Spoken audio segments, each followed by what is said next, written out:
Kandung dari almarhum yang sudah meninggal karena dianiaya oknum TNI, ya. Jadi ibu ini jauh-jauh datang dari Aceh untuk memperjuangkan keadilan anaknya, didampingi oleh tim, kalau boleh timnya siapa aja? Hadi, siapa? Ridwan Hadi. Tim Aceh itu. Tim Aceh, tim pengacara Aceh ya. Iya. Ada tim pengacara Aceh, namanya dong biar. Ridwan Hadi, Murta Safriza, Adam Bayola, dan Bayusi. Oke, jadi tim pengacara dari Aceh juga lengkap di sini. Dan sebenarnya tujuan ibu ini adalah agar penyidikan kasus ini transparan dan diterapkan pasal yang tepat, ya. Kalau boleh juga mengarah ke 338, yaitu pembunuhan, ya, bukan hanya sekedar penganiayaan. Dan dalam kesempatan ini kami kasih kesempatan juga kepada Ibu Faudia curhat, mau ngomong apa aja, Bu, silakan, Bu.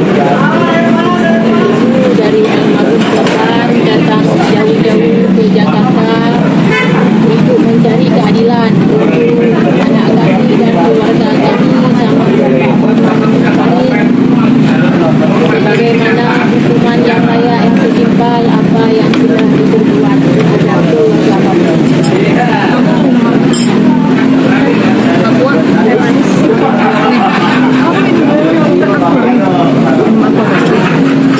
Mohon sama Bapak Presiden dan Pak Aden untuk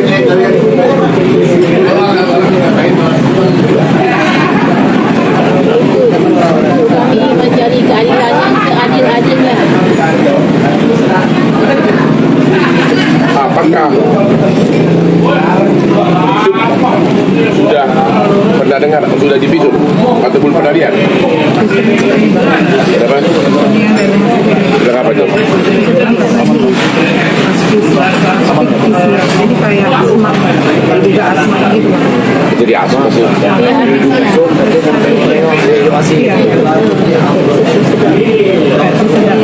Ya. Ini visum dari rumah sakit Karawang pertama kali. Oke. Itu sudah hasil belum dikasih lihat.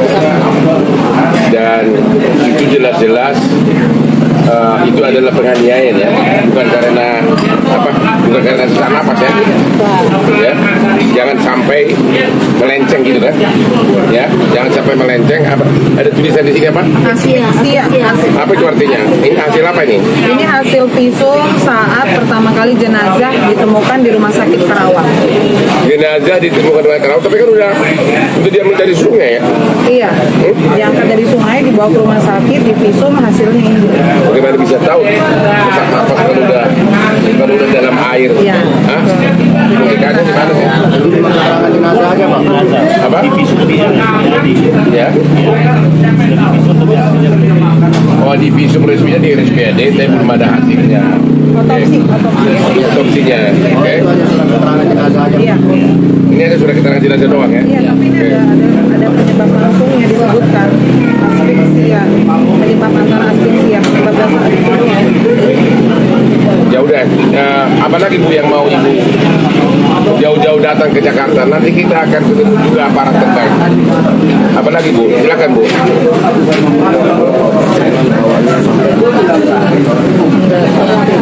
Bapak Uman dikawal sampai minta. Makanya saya bangun pagi, Bu. Ya, baru pulang subuh. Gimana lagi, Bu?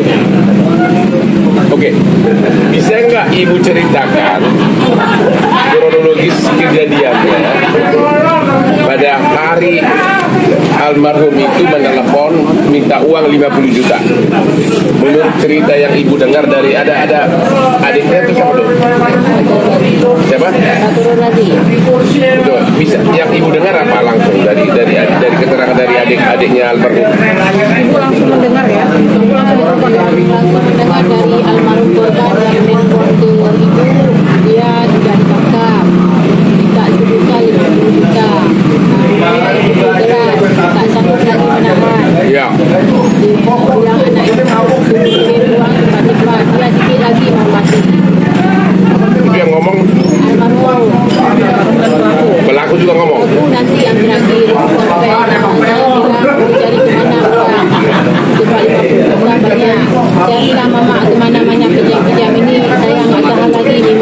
lagi mau mati.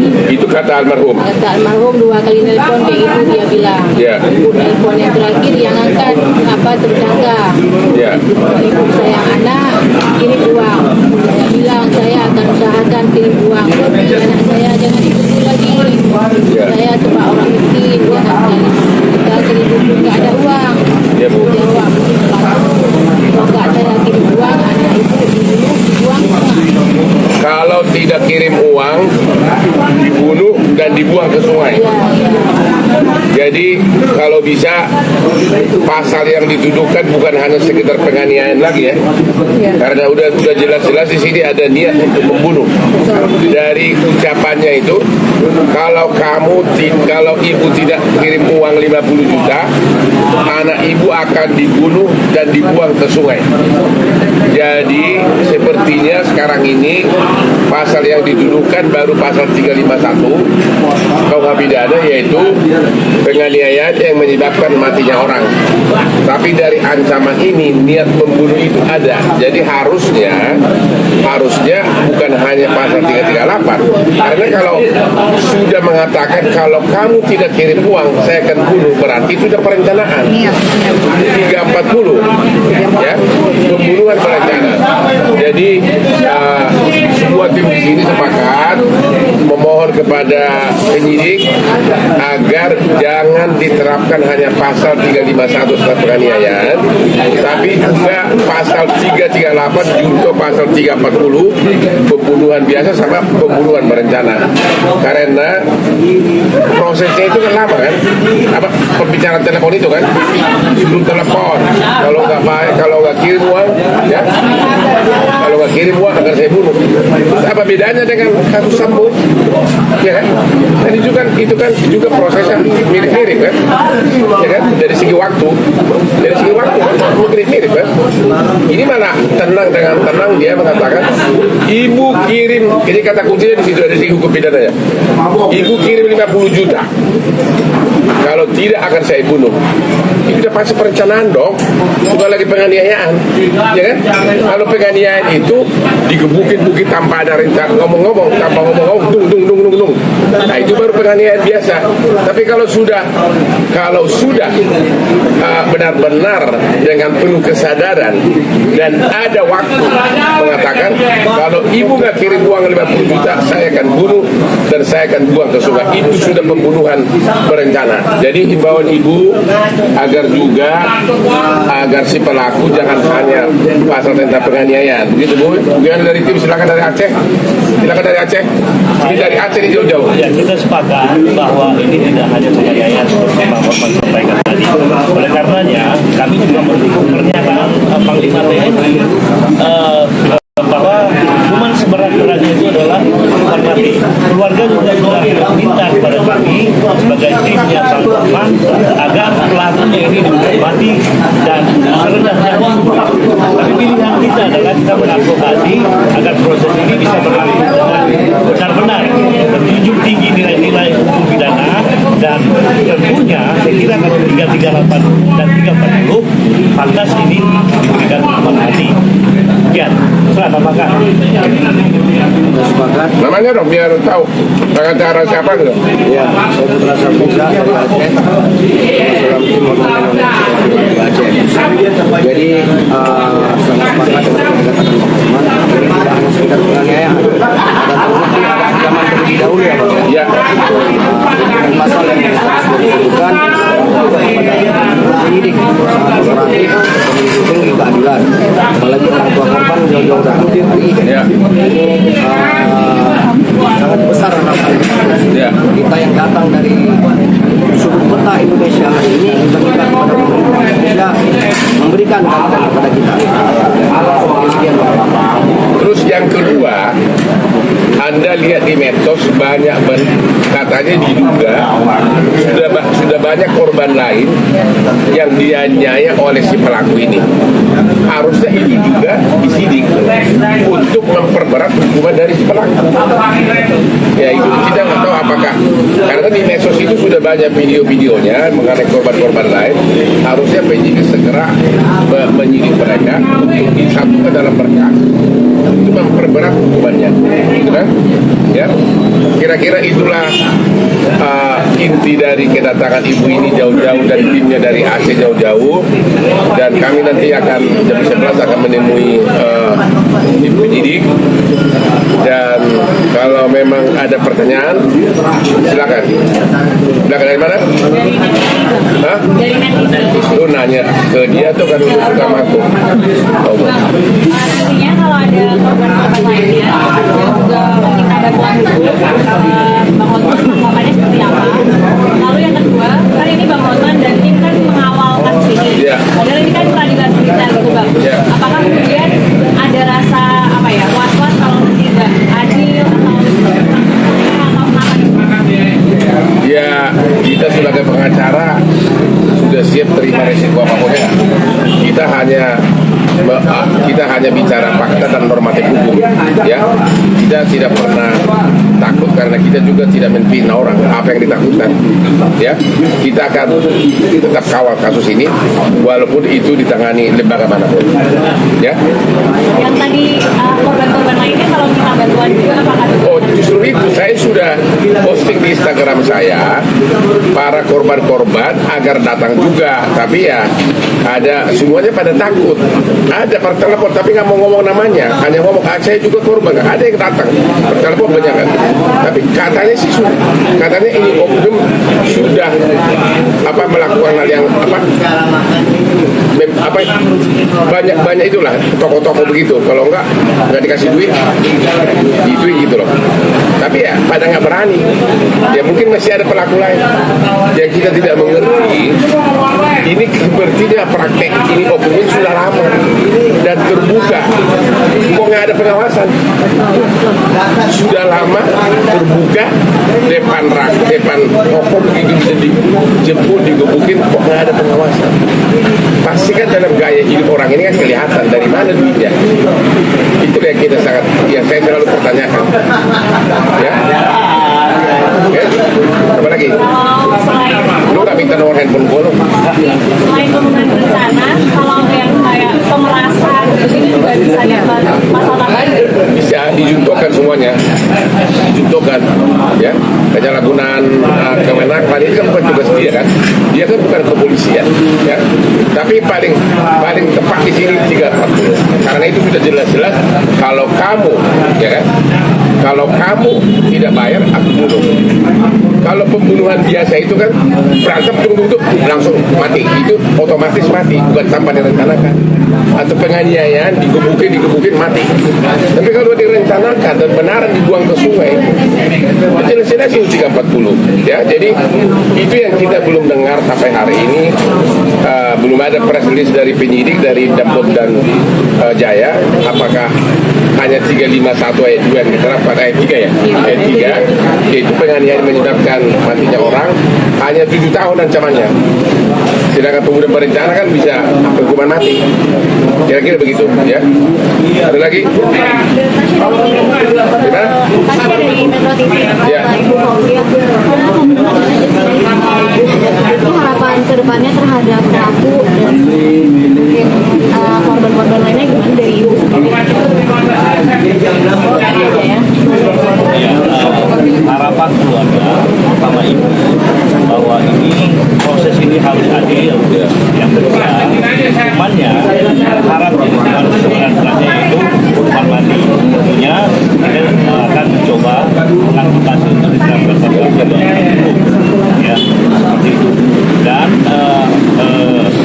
selain daripada keluarga kita, diharapkan ibu menyampaikan kepada kita bahwa agar tidak ada korban-korban lain yang cukup Imam Mashkur saja yang mengalami ini. Itu harapan keluarga dan ibu tidak datang kembali ketemu dengan bantuan di bawah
atas tindakan sadar ya.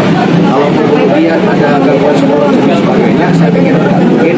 Apalagi salah satu oknumnya itu pas pampres. Jadi dari dia tes TNI juga masuk pas pampres itu pasti lewati penelitian psikologis itu ya ini ya tepat. Jadi kita minta memang hukuman sebenarnya dijatuhkan pelaku Ya, Haider kita akan terus kita dari tim juga sudah mulai mengadvokasi kalau ada korban lain yang berdekatan dan alhamdulillah beberapa nama sudah kita kantongi walaupun mereka sekarang sudah dibiarkan. Makanya kita juga komunikasi dengan untuk korban-korban yang lain atau saksi yang menguatkan dikarenakan kan juga dalam kronologis Imam Mas'ud ini ada satu orang lagi di dalam mobil ketika diculik dan itu dibebasin di saat Imam Mas'ud meninggal. Ada dua, tapi ini saya yakin bakal musuh karena kan praktek yang sudah berlaku lama biarkan. Oke, ini ada yang menarik nih. Ternyata korbannya bukan hanya satu ya. Iya, satu. Silakan tim dari Aceh ngomong. Jadi ada korban satu lagi namanya Haidar, saya Yusi Marina, pengacara Aceh. Jadi ada korban namanya Haidar. Oke, sekarang korban yang meninggal namanya siapa? Imam Maskur. Jadi mereka duluan ditangkap Imam Maskur, terus diculik Imam Maskur terus Haidar. Terus karena Imam Maskur sudah tidak bernyawa lagi, Haidar dilepas. Nah, Haidar dilepas itu jadi duluan Haidar yang dilepaskan. Namanya Haidar.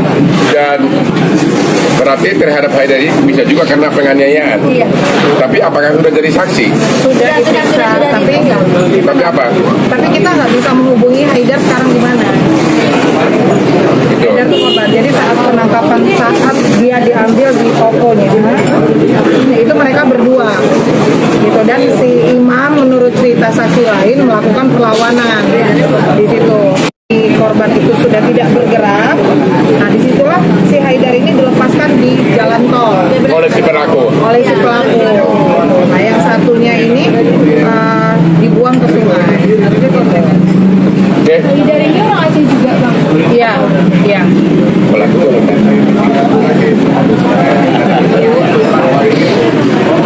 Ada lagi? Jadi di sini saya jelaskan lagi, ibu meminta bantuan ke kita untuk mengetahui apa penyebab kematian anaknya dan kenapa yang diarah itu adalah si imam. Kan masih banyak penjual kosmetik lainnya ya, tapi kenapa kok imam yang diarah? Seperti itu. Jadi kita masih mencari penyebab kematian ini apa. Ya.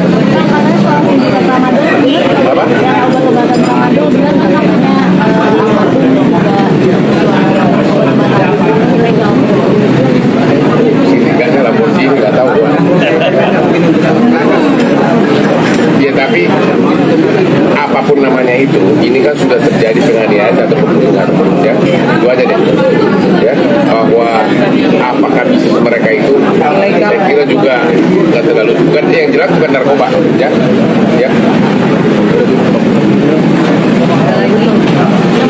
Ada lagi?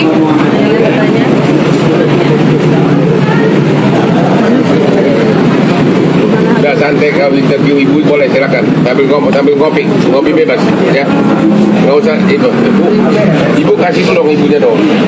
Kasih minum dulu. Udah sarapan sih. Ya udah ya. Lu dari tadi mau nanya tapi nggak berani, kenapa lu? Hah? Lu lihat ibu atau lihat saya?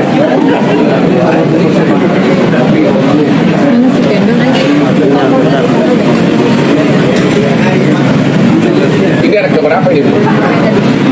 Ada keberapa ini? Umur berapa dia? Udah berapa tahun merantau di Jakarta?